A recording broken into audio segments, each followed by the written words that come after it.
Storm Tracker 9 weather with Chief Meteorologist Dylan Robichaud. Here's an update on what the snow levels will do as we go into the next few days. And you'll notice that by and large, they stay between 2,000 and 3,000 feet until we get to the weekend. So it's kind of like a seesaw. You go up and then you go back down. By Saturday, though, they're up around 4,000 feet. So we'll keep a close eye on that for you guys here.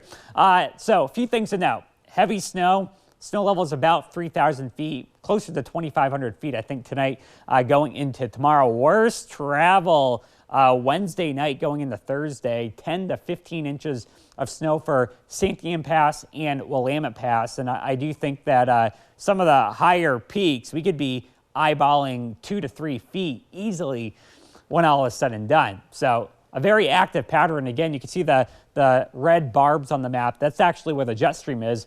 And so when the jet stream is right on top of you, it's acting like a conveyor belt. It's taking all these big Pacific storms and throwing them right at Oregon. So here's one coming at us for Wednesday and Thursday. Here's another one coming at us for Saturday. And then this one on Sunday takes more of a southerly track. That is aiming at California, bringing some heavy rainfall for them going into next week. That is very bad news for those down in the Golden State, as they'll be looking at several inches of rain. Here at home, though, we're going to be tracking the clouds increasing. The rain will be building in tonight going into tomorrow. 6:30 in the morning, again, an onslaught of moisture starts to push on through. Here's the leading edge of that warm front.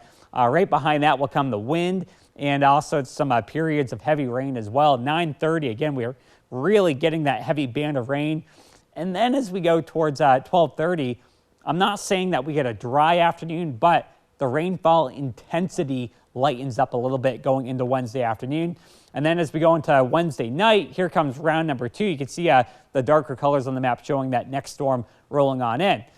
Big trouble, though, possibly for California, as they have yet again another atmospheric river, and this is also known as the Pineapple Express. Why? Because it comes from Hawaii, so that's where they get pineapple, and it goes right towards California. This will be heading for them this weekend, and just like kind of an early guess at how much rainfall we could be looking at.